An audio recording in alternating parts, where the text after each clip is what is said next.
the 19th.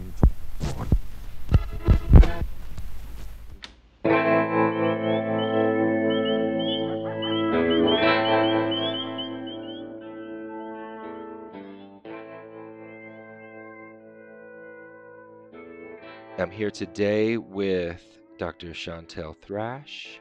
She is in the theater department here at Clayton State, and she teaches a lot of different things over in theater, but one of her specialties is voiceover. So, Dr. Thrash, I wanted to ask you, what's your background in voiceover, and how did you kind of get started in that world? Well, first of all, thank you for having me. And I guess to tell you about my background in voiceover, I'll have to go back just a little bit further to how I got into this business of show business. So, my background is in theater and film. I went to graduate school for acting in theater, and so received my MFA in acting. And then after that, I moved to Atlanta and started working in theater. And then I was a part of an internship at the Alliance Theater. And from there, I they had a showcase, and that's where I got my first agent. After I got the agent, I was primarily working in film and TV and commercials. But because that agency was a full service agency, just one day they said, "Hey, we have a voiceover." And let me back up. A full service agency is an agency that covers modeling, acting, commercials, film. So they kind of cover a wide range of areas within the industry. So they contacted me one day and said, "Hey, we have this voiceover that we think that you would be great for. Are you willing to audition for this?" And I said, "Well, I had never done voiceover work before." And they said, "Well, that's fine. So just submit the audition." And after I submitted the audition, I got the part. And that was the start of my voiceover career. So from there, I just started receiving auditions. And then after receiving some auditions, I ended up producing my own demo. And from the demo, uh, at some point, they just started contacting me to just do the spots instead of auditioning. So sometimes I would have to record an audition, and then other times I would just get the part based off of my demo. So yeah, that's how I got into voiceover work. And since then, I've done, well, I actually don't know how many voiceovers I've done, but definitely over 60, 70, something like that. I haven't taken the time to count.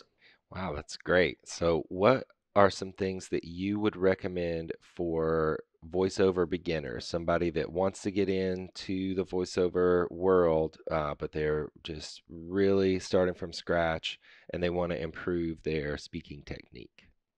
Well, I would definitely recommend, and actually, I would recommend this for anyone really, is to take an acting class. The reason why you take an acting class is because in that class, you're taught to work effectively with others. You are taught how to break down material, how to make material engaging, so you're not just reading a script.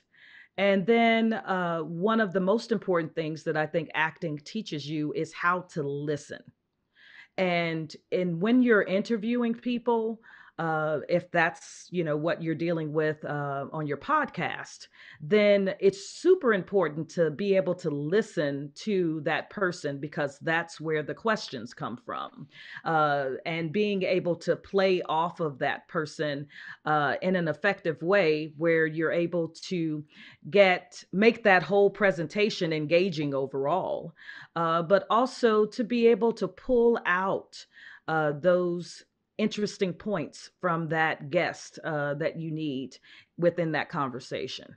So I would say definitely take an acting class, just because that will teach you um, at least all of the basics that I think a person starting off in voiceover work might need. But if you're totally interested in doing voiceover work, then you need to take a voiceover class, right? I think it's cool to study other artists, listen to um, animation if that's what you're into, and know that one person can do multiple voices. And the beauty about voiceover work is that you're not limited. One of the things that I love about doing this is that I don't have to get dressed if I don't want to. I can just roll into a room, turn on that microphone, or do it from home and make money from home, right? So it can be a lucrative industry for you. I think that you just still have to do the work. I always say that voiceover work is the same kind of work that actors do overall, because it's in some ways it can be more difficult because actors, the audience gets a chance to see bodies on the stage a lot of times, and so the bodies actually help to tell this story. But in voiceover world, we don't see any bodies, we just have to use our imagination. So the artists uh, doing the voiceover work really have to effectively paint a picture or effectively get you to take action in some kind of way if they want you to buy a product, if they want you to go support something. So, and that artist has to be able to pull that off with words. And so you have to learn how to use words effectively in order to bring about change. And so that would be my general thing, is to take an acting class and then take a voiceover class. I would do it in that order. So then that way you're able to truly get out of that voiceover class what you need to move on in this particular field. What are some of the things about voiceover and speaking with proper diction that translate directly into the podcasting world? When you're working on a podcast, a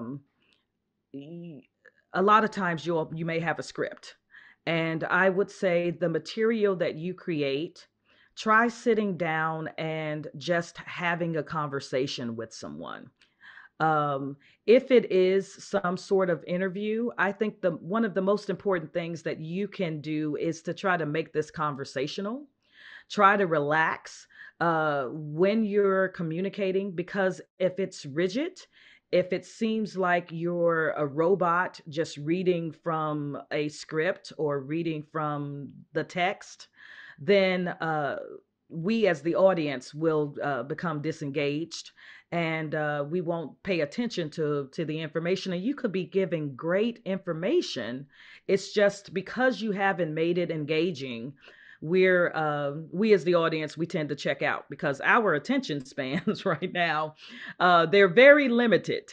So you really have to try to make the material that you're talking about engaging to your listeners. I also would suggest warming up. I think it's beneficial to warm up your have a vocal warm ups. You can do tongue twisters.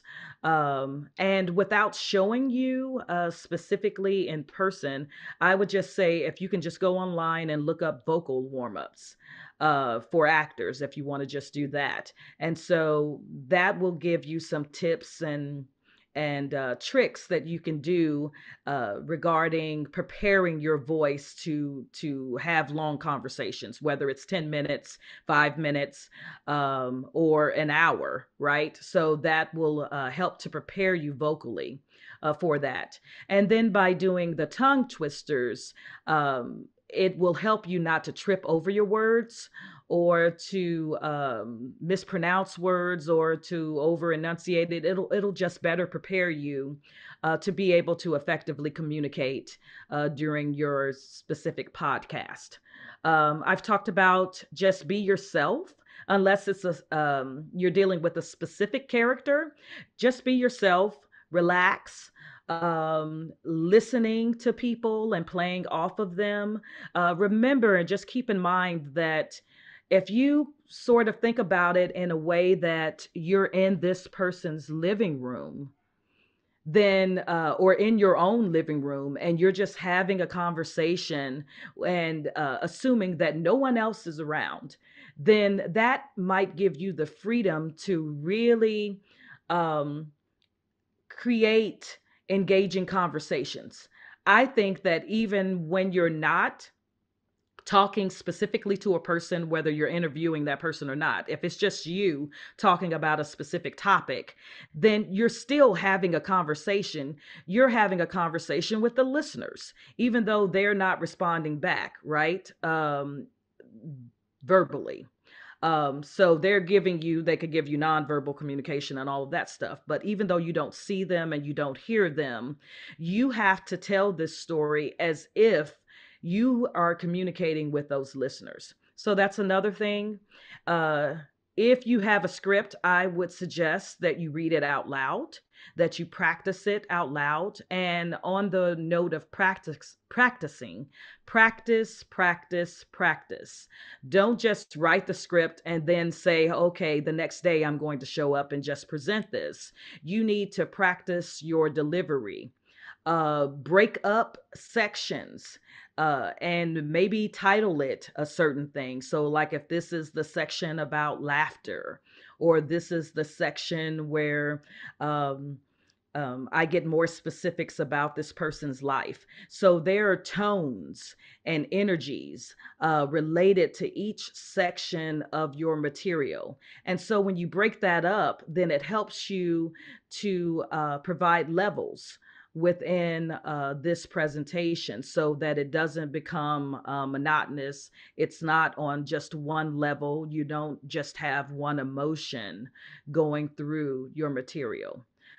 So those are just a few of the things that I would recommend that you keep in mind when you're working on your podcasts, or when you're presenting any kind of material. Or if you're on the interviewee end, then I would suggest that you continue to be yourself as well, because we're interviewing you and wanting to get to know you.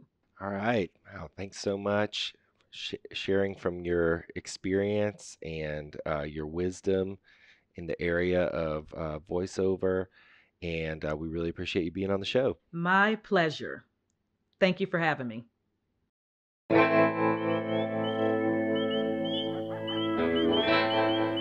Thanks for listening. You can listen to more episodes and find resources for teaching podcasting at podcastpedagogy.com.